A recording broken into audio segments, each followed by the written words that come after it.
Bonjour de nouveau à tous. Aujourd'hui, pour la suite, hein, bien sûr, on va donc continuer sur l'exercice 2, qui est un exercice particulier que vous verrez d'ailleurs dans l'enseignement supérieur, ou alors pour ceux qui sont déjà dans l'enseignement supérieur, il s'agit en fait de l'étude de série. Alors, si l'écran veut bien se mettre à jour, voilà. Donc, en fait, dans l'enseignement supérieur, donc c'est-à-dire CPGE, donc MPSI, MP étoile, PCSI, PTSI, Psy étoile, enfin pour ne pas en oublier, mais bref, PCSI, PC, et puis L1, L2, L3 et ainsi de suite. Et bien dans l'enseignement supérieur, ces suites qui sont définies par des sommes, eh bien s'appellent des séries et vont faire l'objet de nombreux théorèmes et vont intervenir dans de nombreuses épreuves en fait, donc elles sont très importantes. Alors quand on travaille sur une série S, par exemple si on travaille sur une série S indice N, eh bien en général on va étudier sa monotonie, donc, comme d'habitude, hein. Finalement comme les suites, sa monotonie, on va étudier sa monotonie, pardon. Et pour le faire, eh bien, on fera comme on l'a fait avec les suites, donc par l'étude du signe, donc vous avez déjà deviné, eh bien, du terme de rang n plus 1 moins le terme de rang n, donc Sn plus 1 moins Sn. Alors, du coup, l'astuce, je l'écris ici, c'est de penser à calculer, eh bien, les sommes quand cela est possible. Alors vous verrez effectivement, hein, ces séries en fait sont des sommes, donc des sommes par exemple de k égale 1 à n, où on va faire tendre n vers plus l'infini. Ce qu'on appelle tout simplement des séries, hein, des sommes infinies. Donc toujours penser à calculer les sommes quand ça va être possible, donc quand cela est possible.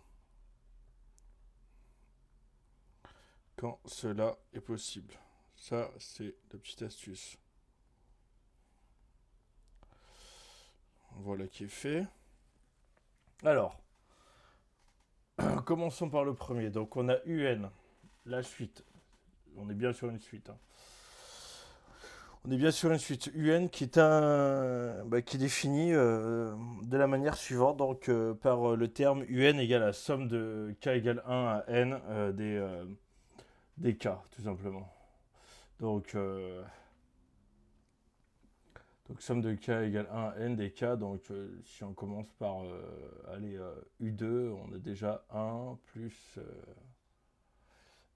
2 et ainsi de suite. Donc alors, nous on va s'intéresser effectivement à l'étude du comportement de ces suites. Alors commençons. Donc la suite UN, elle est telle que eh bien UN égale la somme de k égale 1 à n des k. Donc on va faire UN plus 1, donc soit n. Remarquez ici, n doit être supérieur ou égal à 1, donc on va prendre soit n appartenant à une étoile, puisqu'effectivement c'est de k égale 1 à n, soit n appartenant à une étoile. Alors, UN plus 1 moins UN. Alors, ça va nous donner quoi? Donc, ça va nous donner somme de k égale 1 à, donc normalement n, mais ici donc n plus 1 des k, moins la somme de k égale 1 à n des k. Bon, alors vous voyez déjà de suite venir la chose, hein. Alors en plus de ça, vous connaissez par cœur ce que vaut la somme de k égale 1 à n des k. Alors, eh bien, tout simplement, en fait, on va le faire. Alors, déjà, somme de k égale 1 à n plus 1 des k. On va pouvoir la décomposer en deux. Donc, en fait, c'est la somme de k égale 1 à n des k plus on ajoute en fait le terme n plus 1, le dernier terme. Le dernier terme de cette somme. Et on n'oublie pas, donc ça, c'était le premier. Hop, ici. Et maintenant, on doit soustraire ce terme. Donc moins somme de k égale 1 à n dk. Et donc vous voyez déjà, ça simplifie, boum, et bim. Et donc c'est égal à n plus 1. Et comme ce sont des entiers naturels, eh bien c'est strictement supérieur à 0, puisqu'en plus de ça, n appartient à une étoile. Et même si n appartenait à n, ce serait strictement supérieur à 0. Donc finalement, un plus 1 est strictement supérieur à un. Et donc la suite, un va être croissante, tout à fait, et croissante. Donc la suite un est croissante. Et de plus, elle est donc minorée par son premier terme. Donc minorée par son premier terme, qui est ici, alors par son premier terme. Alors on peut le faire ensemble, son premier terme, en fait c'est somme de k égale 1 à 1 de k, donc finalement c'est 1. Donc minoré par son premier terme, u1 égale à 1. Ensuite, qu'est-ce qu'on peut dire? Eh bien, si on prend donc pour tout n supérieur ou égal à 2. Pardon. Pour tout n supérieur ou égal à 2. Eh bien, un est égal à un plus 1, enfin pardon, à un moins 1 plus n. Ouais, on utilise les méthodes. Hein. Là, ici, on utilise la méthode 6 et la méthode 12 qu'on a vue. Un est égal à un moins 1 plus n. Plus, donc n. Qui est donc supérieur ou égal à 1 plus n. Et pourquoi? Bah, en fait, car on a vu que un moins 1 était supérieur ou égal à 1. Car un moins 1 est supérieur ou égal à 1. Parce qu'effectivement, la suite un, elle est minorée par son premier terme u1 qui vaut 1. Donc, pour tout n, eh bien, un sera supérieur ou égal à 1. Alors ensuite, comme ça, comme limite de 1 sur 1 plus n, lorsque n tend vers plus l'infini, eh bien, ça tend vers plus l'infini, hein, n'est-ce pas? Là, c'est évident. Eh bien, par théorème de comparaison, on peut conclure, donc ça tend vers plus l'infini, lorsque n tend vers plus l'infini. Par théorème de comparaison, eh bien, on en déduit, pardon, on en déduit donc de cette inégalité, on en déduit, je vais quand même l'écrire, on en déduit de l'inégalité pour faire un effort de rédaction, on en déduit de l'inégalité précédente que limite de u indice n lorsque n tend vers plus l'infini, eh bien, tout simplement, elle est égale à plus l'infini. Donc, on en conclut que un, la suite un n'est pas majorée, pardon. Donc, un n'est pas majorée. Hop.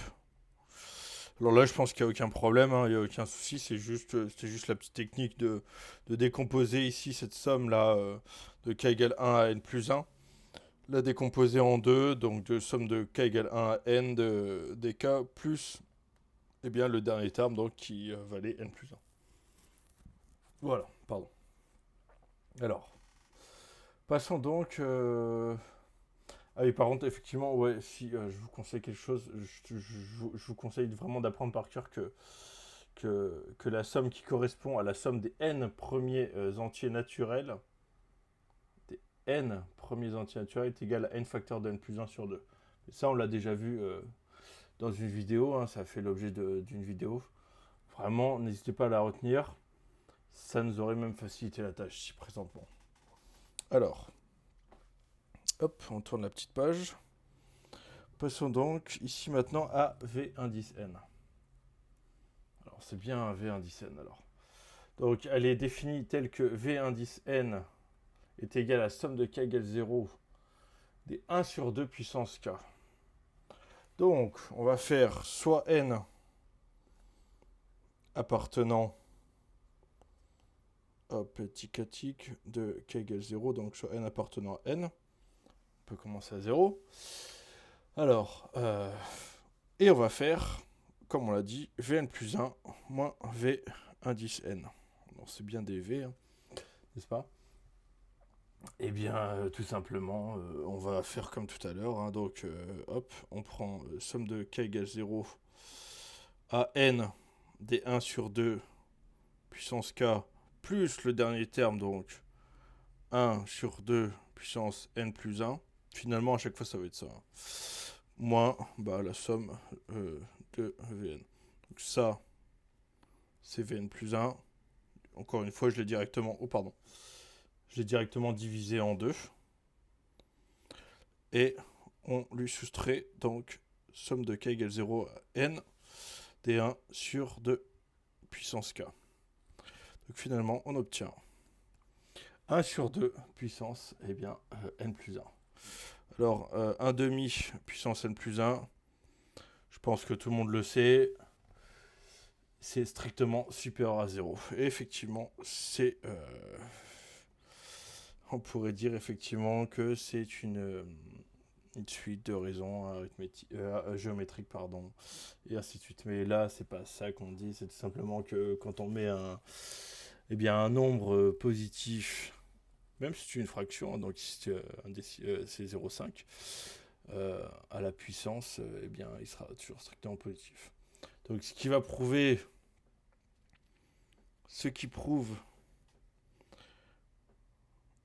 qui prouve que pour tout n appartenant à n, pour tout entier naturel n, Vn plus 1 est strictement supérieur à Vn.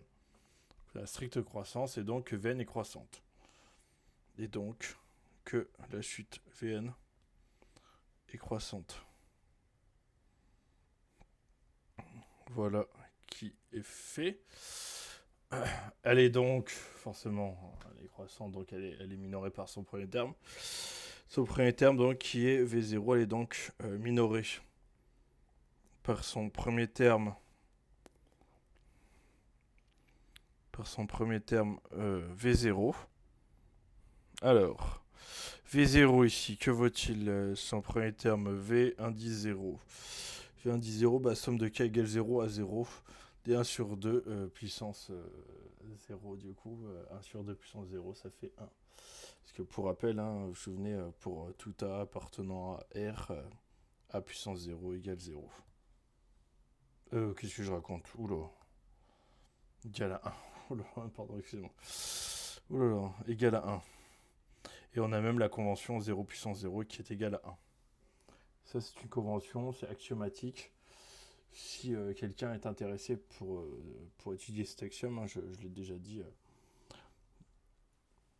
on peut librement en parler. C'est très intéressant, moi ça m'intéresse toujours. Donc elle est minorée par son premier terme, donc, qui est effectivement 1 sur 2 puissance 0. Et donc qui vaut bien 1, contrairement à la faute que j'ai pu commettre, effectivement qui vaut bien 1. Alors pour le majorant maintenant, on cherche un majorant alors. Qu'est-ce qui va se passer pour le majorant? Alors on a quand même ici affaire à 1 sur 2 puissance k. Alors, rappelez-vous, si Q est différent de 1, alors la somme de K, rappelez-vous, n'est-ce pas, c'est dans une méthode, la somme de K égale 0 à n des Q puissance K, elle vaut 1 moins Q puissance le nombre de termes, n plus 1 donc ici, parce que de 0 à n, il y en a n plus 1, il y en a n et il y a le premier, il y a 0, sur 1 moins q. Ok. Donc ici, on va prendre tout simplement q égale 1 demi. Alors en prenant q est égal à 1 demi, on va avoir, on obtient, et c'est de toute beauté, V indice n qui est égal alors du coup 1 moins q puissance n plus 1, donc 1 moins 1 sur 2 puissance n plus 1 sur 1 moins q, donc 1 moins 1 demi. Hop, alors, tac, tika boum. 1 moins 1 demi, ça fait 1 moins 1 demi. Allez hop, ça fait combien? Paf, paf, hop, on met au même dénominateur si vous voulez. Ça fait 2 sur 2, moins 1 sur 2. Et bah finalement, du coup, ça fait 1 sur 2 tout simplement. Donc ça fait 1 moins 1 sur 2 puissance n plus 1 sur 1 sur 2. Et donc en fait finalement, hop, je me ramène ici. Donc, finalement, Vn, eh bien on la multiplie. Rappelez-vous, hein, une fraction sur une fraction divisée par une fraction, ça revient en fait à multiplier la fraction par l'inverse de cette fraction. Donc finalement, on multiplie par l'inverse, donc 2 sur 1, donc ça fait 2 facteurs de 1 moins 1 sur 2 puissance n plus 1. Et ça, c'est facilement majorable. Je pense que vous le voyez tout de suite. Alors, est-ce que quelqu'un l'a vu? Bah, tout de suite, on le voit, hein, effectivement, c'est majoré par 2. On pourrait presque essayer de faire une majoration un petit peu plus compliquée, mais ouais, il y aurait peut-être moyen. Mais attention, parce que n va tendre vers plus l'infini, donc ça va s'approcher donc de 1 moins 0, donc ça va s'approcher de 2. Non, la meilleure majoration qu'on puisse avoir, c'est effectivement 2. Donc effectivement, c'est 2 facteurs de 1 moins 1 sur 2 puissance n plus 1, c'est inférieur ou égal à 1 à 2 fois 1. Donc, Vn est majoré par 2. Est majoré par 2. Hop. Alors, on n'a pas fini. Attendez, je vais essayer quand même de rendre ça un petit peu propre, parce que là, on a dit qu'on partait là-bas. Hop.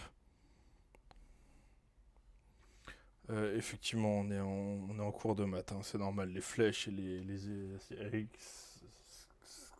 astérisques, excusez-moi, c'est normal. Alors, effectivement, donc elle est majorée par 2. J'ai bien écrit, hein, est majorée par 2. Alors, comme, du coup, ici, il faut le dire, hein, n'est-ce pas? Alors, comme, eh bien, 1 demi est compris entre... un demi est compris entre moins 1 et 1. On est d'accord, tout le monde est d'accord avec moi. Alors, attention, hein, strictement inférieur, strictement supérieur, strictement inférieur. Alors, la limite de 1 sur 2 puissance n lorsque n tend vers plus l'infini va être égal à 0. Donc, on va pouvoir en déduire de ce qu'on a vu précédemment, hein, n'est-ce pas? C'était 2 facteurs de 1 moins 1, 1 sur 2 puissance n plus 1. Donc, on en déduit que limite de v indice n lorsque n tend vers plus l'infini, c'est 2 fois 1, donc c'est 2. On en déduit que, eh bien, limite de v indice n lorsque n tend vers plus l'infini est égal à, hop, et c'est de toute beauté, est égal à 2. Et donc, on peut, eh bien, conclure que la suite Vn converge vers 2. Alors, on a vu qu'elle a été minorée, on a vu qu'elle a été majorée, et on a vu qu'elle convergeait vers le plus petit de ses majorants. N'est-ce pas? C'était un théorème. C'était un théorème, hein. N'hésitez pas à aller revoir, parce que là on est en plein dans les exercices, mais n'hésitez pas à les revoir les théorèmes. Surtout les méthodes plutôt, les méthodes, comment on les a utilisées à partir des rappels. Très très très très important. Et donc la suite, hop, et bien V indice n converge vers 2. J'écris comme ça, hein. CV, ça veut dire converge vers 2. Alors n'écrivez pas ça sur votre feuille, n'est-ce pas? Même si limite aller à l'X,